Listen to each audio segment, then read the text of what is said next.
He keeps himself in trim by bending bars of iron. This bar is the genuine article which we tested before he began to play with it. Beyond the bend, beyond the bend. All right, Derek, welcome back to the show. Thank you, Cody. Thanks for having me back. So right off the top, thank you so much. You said yes to the very first episode. If you guys haven't heard it, please go back and listen to it. Episode 1, I think that was back in the beginning of August. And we're coming out with episode 14 or 15 this week with Mike Rogowski on Sunday. So it's been a long time. So what have you been up to? Oh man, it's been an interesting couple months. It was like shortly after the podcast. I don't remember. I think it was August, early mid-August. My bending took a dive. I was just struggling. Mental health wasn't great. I actually made a bending tip for you. I have to share it to you, and you can post it. Talks about that a little bit, but mental health wasn't great, so my bending kind of took a dive too. And late in the last few weeks, I've gotten back on the horse, and it wasn't ever weak per se, but it was a lot weaker than I wanted it to be, which didn't feel great. And the last few weeks have been great, and trending back towards 12.9 and a couple other big feats that I have on the horizon. So it's been good. Nice to feel that strength back again. Yeah, it's crazy how much your mind has to do with this. Like, it's not exactly the same type of thing, but I think it relates to just how much the mind plays into bending. I had a 5/8 by 27 inch bar that was stuck, like partially bent, for about a month and a half, I think. And just the other day, I tried it and stalled out again, didn't even move. I cut one to 28 and did that one no problem. And then went back and completed the 27. So it was just the confidence. I just needed that 1 inch, it was like, that wasn't an issue of strength. That was completely mental, and it was just like the confidence built from completing the 28 inch one, which I'm sure, like the difficulty level was minimal. It just like gave me that little mental edge, and I went back and completed it. It's crazy what the mind can do with this stuff. Yeah, especially with bending, it's a huge portion mental. You have to be in the right headspace, and I just wasn't for about like a month-ish after I had a couple big failures. And yeah, so it took me a bit, but the last few weeks have been trending in the right direction, and I'm really happy with where I'm at. The last workout was fantastic, as I'm sure a lot of people have seen on Instagram. So, yeah, it's been good. I'm looking forward to the next couple. I have some big goals in mind for the next few weeks. How they go? Awesome. I want to talk about those, but first, what's the biggest thing you've bent so far? I can't even keep up because all this fat bastard stuff just is funny names. Well, so in terms of like biggest diameter, it would be the huge SAR that I started on, the huge SAR of all bastards. And what's the dimensions on that? It's 25/64, which is a 64th of an inch bigger than the King of All Bastards. So it's just over 3/8 by 6 inches. I've been close on the grand of that, which is 5.5. Haven't quite finished it yet, but I think it's right around the corner. Yeah, that's the biggest one I've done so far in terms of dimensions. In terms of hardest, probably not that, but anyway. And the grand is what, just a little shorter? Yeah, so in FPBC stock lingo, the normal is 7 inches, big is 6.5, huge is 6, grand is 5.5, magnificent is 5, insane is 4.5, fantastic is 4. And then now there's the tall and the odd, which I think tall is 8 and odd is 7.5. Oh wow! For those like flexibility type bends, but yeah. Crazy. Yeah. And so, yeah, we got the Czar, the big Czar, the King of All Bastards. Would you said these new ones are harder or easier than ones before? The new batch is definitely harder. So these SARs that I bent the last weekend were the new batch. I couldn't tell how much harder they were because I didn't bend one of the old batch back to back or anything. But the new King of All Bastards, to the best of my knowledge, no one's even moved. Maybe someone's wobbled it a little bit. I don't really know. But I was having trouble when I was feeling a little off. I kept getting it stuck at like 90 degrees or so. And this one just melted. If you saw the video, it was done in about a minute. So it felt really strong. And yeah, there was a King of All Bastards that I got from Aaron on there too. And that thing was and hard. That was the hardest cold rolled I've ever felt. It felt like drill rod, because like most cold rolled for me, once I kink it, and especially once you're past the sweep, the thing is dead. The crush on cold rolled isn't generally hard. This one I got to 2 3/4 in about minutes, and then fought with it for 10 more minutes, just trying to, and finally got the thing down to 2 inches. So it was brutally hard. And that was one of the bends, and then I did one of the newer batches, and then I did some of the SAR stuff. So, and the SARs that I did today felt harder than the hard King of All Bastards batch by a little bit, or Yeah. today, but last weekend. Yeah, you know what I mean. Nice. And so are you submitting all these to Fat Bastard? Because he's like way behind on updating the site, or is it just you just do it in certain conditions and that's good enough for you? He's way behind on updating the site. I sent him an email. I sent him to him like a while back, and I sent him in a giant chunk, so I didn't expect him to be done quickly. I sent him like 30 videos at once, I think, because I procrastinated until that point. Yeah. And yeah, he said he was a little bit behind, so he just hasn't gotten around to them.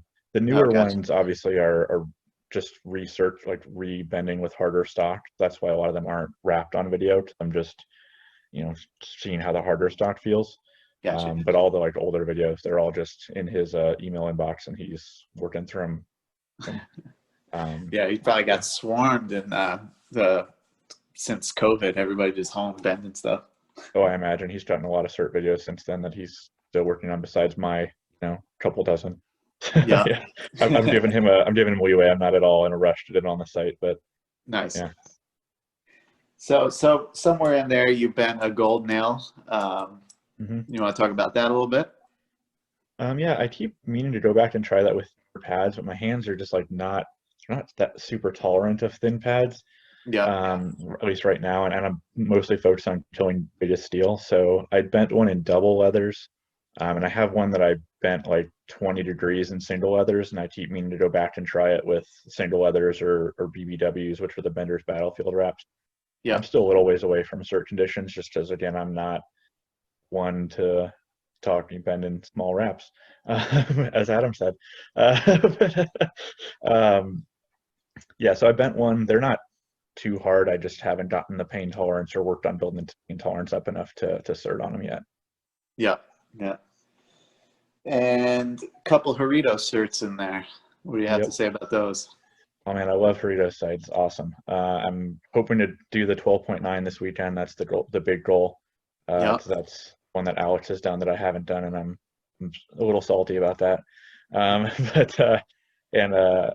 Yeah, it's been great. The 6-inch 10.9 felt awesome. That was a really strong bend.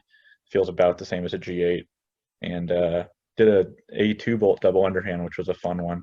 He sent me a couple of those, and those are fun bolts. I want to cut one down. Today I did double underhand in reverse, but I wasn't feeling super strong, so I didn't do any like big PRs per se.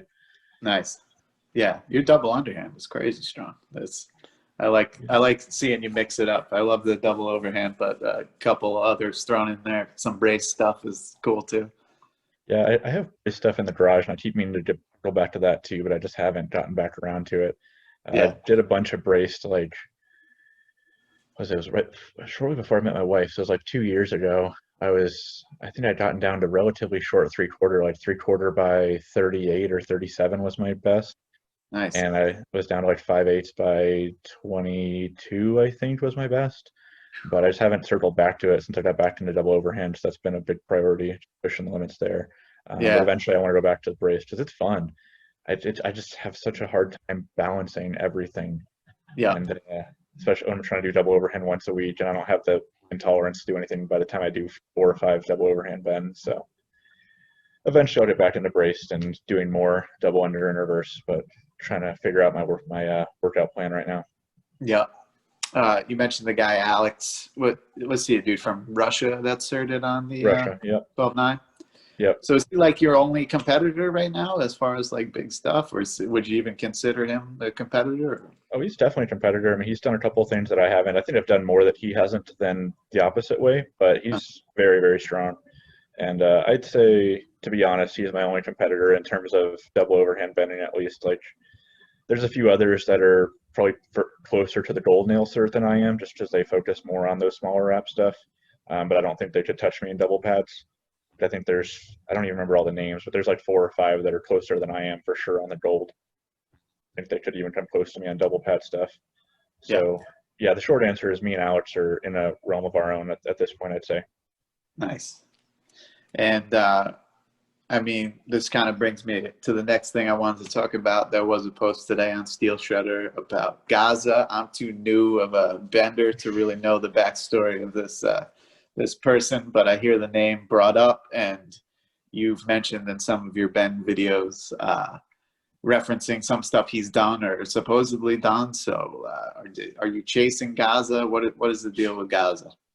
Yeah, I mean, he's an enigma. I mean, he bent some stuff. He had some videos back in the day that were amazing, and he even did have a couple of videos where he opened stuff on video, and people still doubted him just because he was so far above and beyond what everyone else was doing.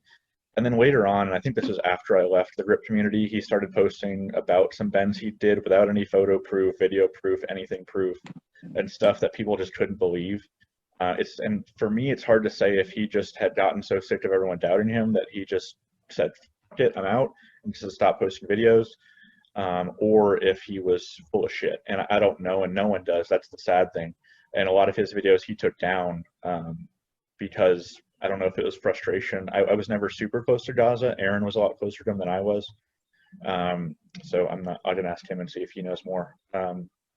But yeah, he did a huge King of All Shiny Bastards, which is 6" by 3/8 cold rolled. And that one was videoed, and I don't remember if he opened that one on camera or not, but it was silly strong, and he did like a fantastic shiny, which is 5/16 by 4 stainless. And the thing that some people doubt about him is a lot of his work was done, or almost all of his work was done in stainless and silver bolts, so G5s essentially. And people doubt, hey, was he preheating metal? Was he annealing it? Was he doing X, Y, and Z? And honestly, I don't know. And some of the stuff he claimed later was pretty damn crazy, but he was also in a realm of his own. So maybe he just had progressing, and no one really knew because he kept it quiet. Like I think one of his claims that people laugh at was a 3/8 by 5 grade 5, which is a fucking silly bend. Like, I don't know what the 3/8 by 7 grade 5's cow at. That's been nicknamed the Gaza Bolt because he's the only one who's even claimed to have done it. My guess is that probably calibrates somewhere near 800, 900 pounds in a Craling system, which is the traditional calibration system. And for reference, a bastard is about 400. So we're talking about almost double the strength of a bastard. I think that one's achievable, honestly. That's on my long-term goal list, a 3/8 by 7 G5. So personally, a lot of the bends that Gaza has claimed to have done are on my long-term, meaning like, 3 to 5 year goal list. So I think maybe his stuff was real. I aim to prove that maybe it was, and do some of the stuff that my goal is to do stuff that Gaza never even claimed to do. Because I think we don't know what the human body's capable of. This whole thing about, oh, there's an upper limit to what we're capable of, and whatever X, Y, and Z. That's honestly horse shit to me. I mean, I had a workout that I cut an inch off the SAR in one workout. No one's ever even done a big SAR before, and I did huge. And I'm so damn close to a grand. So to say that some of the stuff he did is impossible, I don't know. I mean, the railroad spike, which I think was what was posted on Steel Shredder, again, he claimed to have done it braced. I'd be curious to see what Don could do to one of those braced, because he's the only person that would be in the same realm as Gaza in that capacity. I don't know if he's tried one, like one of the smaller railroad spikes. That's maybe like a 1/2 by 1/2 square. Yeah. I'm still not sure Don can move that, so maybe that one's horseshit. He just heated it and bent it in a vise and just said he bent it. Yeah. I guess one of the little hiccups with that was a little bit of the head that was protruding was bent. It bent in the opposite way that you would actually bend it, because that would be digging into your hand. In the research I was doing before this, unless I don't know. Yeah, I don't know anything about the spike, honestly. And some of this was after I left the bending community, but between when I left and when I came back. So my knowledge of some of his more outlandish claims is limited, besides what I've read on Gripboard and talked to a couple friends on. I definitely think some of his older crazy claims, like the huge King of All Shinies, I think that's definitely within the realm of possibility. As I talked about, what's the dimension on that one again? 3/8 by 6 stainless. Okay, that might be on YouTube because I looked right before we got on here, and the only video I could find of him on YouTube currently was 3/8 stainless something. I'm not sure how long it was. I think that was an unofficial Chain of All Shiny. That was a Chain of All Shiny replica, if I remember right. It was 3/8 by Okay. 7, but it wasn't FABC steel. Okay. And yeah, he did. That one is on YouTube. The 3/8 by 6, I think, is long gone. But as I mentioned, I think on the last podcast, I have a friend who completed a Chain of All Shinies well outside of the time limit. It was something that took him like multiple workouts to finish. Oh wow. But he did do it, and I trust him. So I don't. And I to don't say think that Gaza. we did talk about that actually. Oh, maybe I might have alluded to it. And he's that anyone knows that he did it besides me, so I'm not even going to name it. But Okay. he said he did it. I believe him that he did it. I think he even sent me a picture of it, but it was done over many workouts. So I think the huge Chain of All Shinies is definitely possible that Gaza did it. The cut down 3/8 G5s, who knows? Crazy. That was always, I mean, pushing the limits. There's a story I'll share real quick. I don't remember if I shared this with you or not, but this is an Aaron story that Gaza told him. Way back when, Gaza did a shiny in his mouth. So one end of the bar was in his teeth, the other end was like this. And he bent it, and it was like a 40-degree. I don't remember what the kink was, but he kinked it damn well, like would have like a cert kink. Not that there's a cert for this, because no one else would be fucking crazy enough to do that. And he ripped a tooth out of his mouth. And this is, again, hearsay, so I don't know for 100% certainty that this happened, but this, as the story goes, when he was waiting for his dentist appointment to get the tooth fixed or a crown put in or whatever, he would poke the exposed nerve with a fork, which is, I talked to Robert Najedli, I probably mispronounced his name, about this, and he was like, yeah, I accidentally did that once when he like accidentally broke a tooth and didn't realize, and he like passed out, he like blacked out from pain, Robert said. Yeah. So like the fact that Gaza supposedly did this and just like sat there on the couch and did this shows you how much of a fucking lunatic this guy was. So to say that he like pushed himself far enough to bend a 3/8 by 5 G5, I kind of believe it, because he would do crazy ass shit to bend the biggest steel possible. I might be the only person that believes it, but I don't think it's impossible. And I aim to bend that same bolt and prove that it's humanly possible. Damn, I want to do it. I want to become like a documentary filmmaker now and get to the bottom of all this. He's like I said, he's an enigma. He's very much like the old time strongman, where everyone was like, "Oh, sure, you did that, but did you really?" Yeah.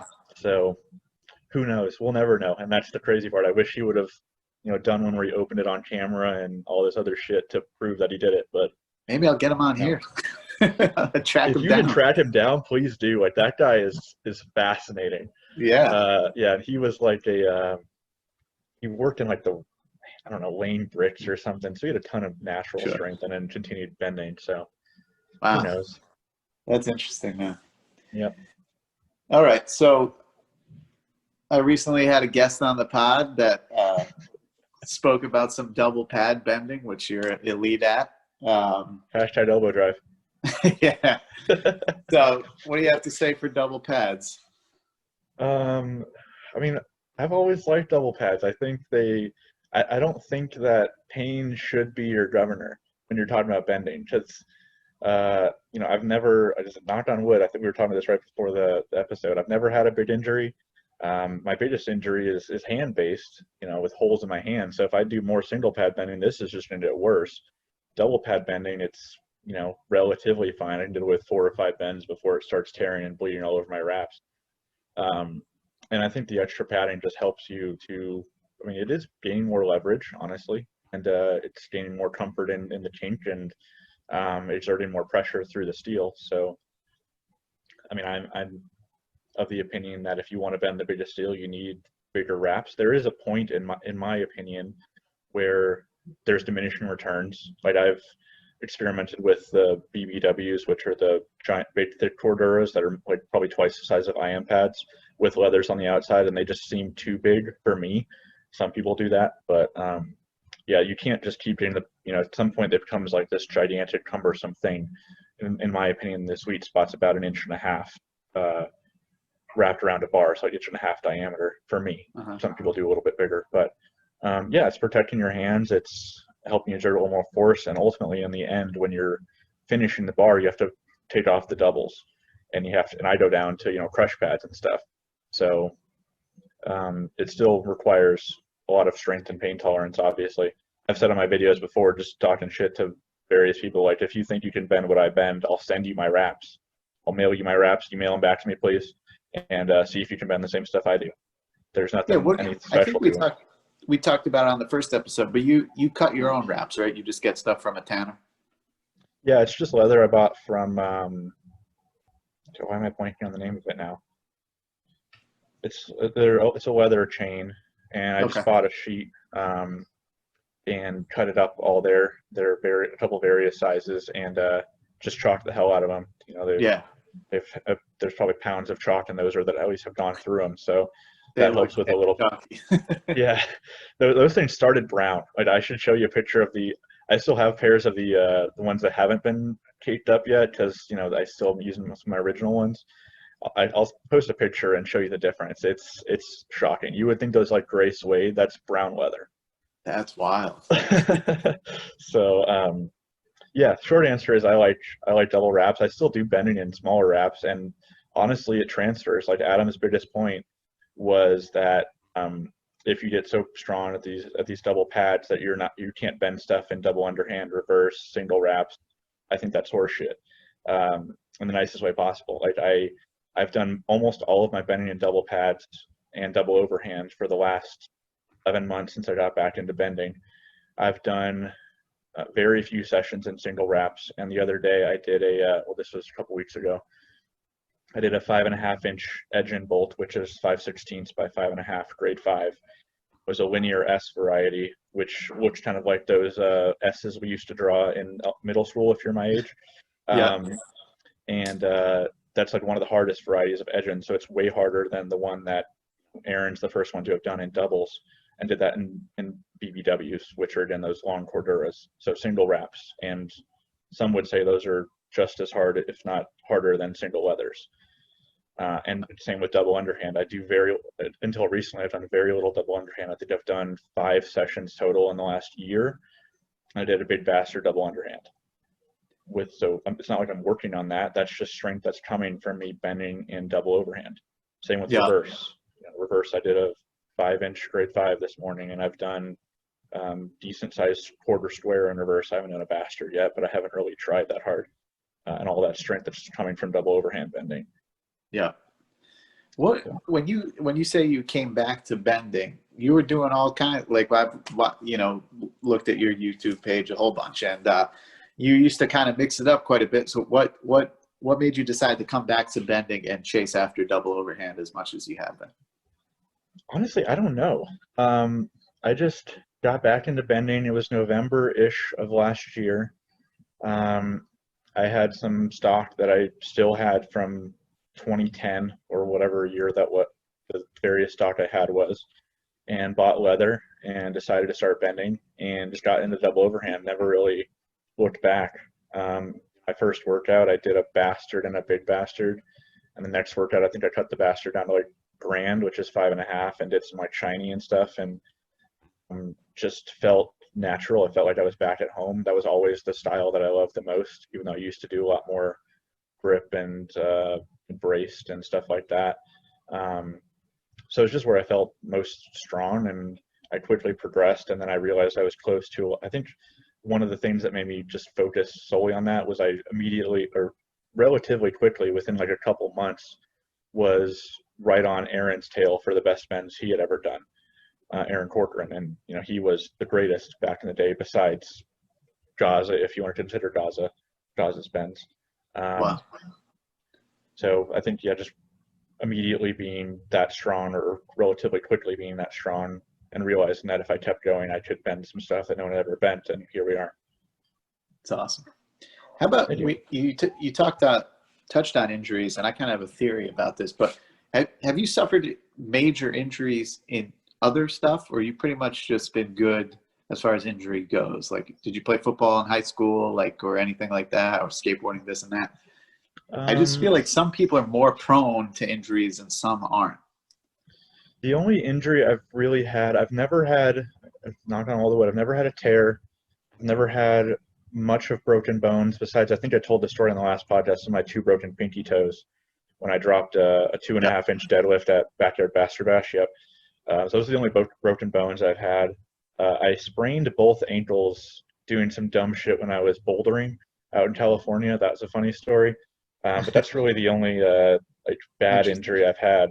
I jumped off a boulder that was like I was like 20 feet up and I missed my pad Ooh. and yeah, sprained both ankles. Had to have my friends carry me out of the park we were in and went to Knott's Berry Farm the next day and got to go to the front of the line. So I was in a wheelchair. That was fun. But Interesting. yeah, I've been lucky. Like I haven't had any severe injuries, but I'm of the belief that if you just weather your body and build up to it, as long as you're warming up well, which I make a huge point of doing. I've heard a couple other benders on this podcast say, "Oh, warm-ups aren't that important." No disrespect, Jaden, but hell yes, they are. On my first warm-up, I'm struggling with the 60 penny, or at least it's a little hard. And then by the fourth or fifth bend, like after a couple warm-ups, I'm doing co-abs. So in my opinion, that's hugely important to minimize injuries. What are you doing for the warm up? Dude, just bending a couple 60 pennies or? I used to just do 260s. It's grown bigger the harder the steel I've gotten has been. I started with just 260s. Then I started doing like a bastard, and I'll usually make it the same length as what I want Okay. The hardest bend to be. So if I'm going to do like my first bend is a 5.5 inch length bend, I'll do a 5.5 inch bastard.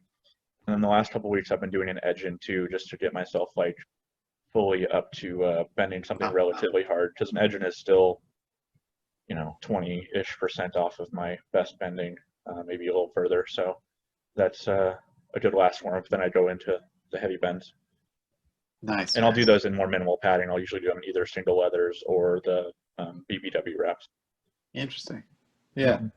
I mix it up. Sometimes I come straight out of like doing a normal workout and I'm warmed up and sweating and everything. And then I go to bend and I feel strong. But then there's other times where I've done a minimal warm up and I also feel strong. So I haven't really figured it. I think it's personal, but I definitely, just like anything, although actually I've heard plenty of people say warm ups are no good for powerlifting, but No, I don't know who told you that, but I promised you Eddie Hall did not jump in and deadlift 500 kilos right away. yeah. I know that for Have you sure. heard And that like, before? That's a common thing though, right? Isn't it? I have not heard that at all. And like, I mean, there might be some people that say that, but I follow Eddie Hall and Brian Shaw and a bunch of the world's strongest men type people Yeah. on YouTube, and all of them preach warm ups. Especially Eddie, he's a huge proponent of warming up everything before you get into lifting heavy. And coming from the guy who was the first person to lift half a metric ton, like I'm going to take his advice. I don't think there's any powerlifters who jump straight into max effort lifts, because you're going to tear something. That's how injuries happen. I was actually misspeaking in the sense of warming up. I wasn't talking about warm up lifts. I was talking about static stretching and things like that. Oh, okay. I mean, I guess that's different for each person. I don't do a lot of static stretching. It's probably not a bad idea, but I tend to have a time frame that I need to finish my workout in before it gets brutally hot in Tucson. So I tend not to, and I can't wake up early enough to make that, part of my morning routine, to be honest. Yeah. But I don't think static stretching is a bad thing. I think some people in powerlifting prefer to get blood in the muscle before static stretching, because if you static stretch a cold muscle, that can be more conducive to injuries.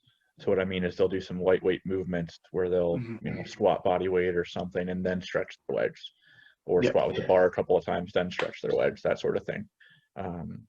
That's probably not a bad practice in bending too. Like do some warm up bends, then stretch out the hands a little bit, or like I'll use a liniment as a way to warm up my elbows and my hands and forearms before working out. So yeah, I don't know. I don't have a honest answer for you on that. Yeah, I'm sure it's somewhat individually based. And while we're talking about lifting, what's the correlation between heavy pressing and heavy bending? Is there any? Or, do No, I mean, I don't think so. I think that's causation, not correlation, or correlation, not causation, excuse me. Aaron was a very strong bender and bencher because before he bent, he was a world-class, well, I don't know if it's world-class, but like a national level power lifter and was a national level thrower for the University of Arizona. But he had a little bit of pre-existing strength there. If I remember right, he used to bench like well over 500 pounds. So yeah, of course his bench is still pretty good later on in life.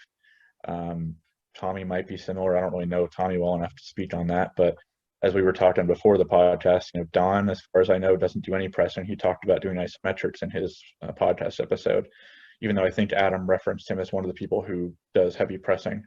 I don't press. I mean, I do a little bit here and there. I actually did a pressing workout on Monday. Coming for you, Adam.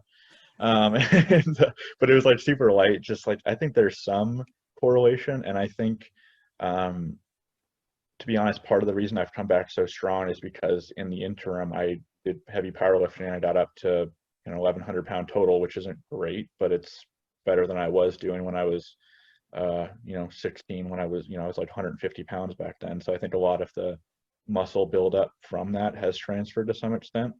But I think that can also be built up by just bending a lot, or the guys who do grappling, I'm sure that develops a lot of strength in your shoulders and upper back.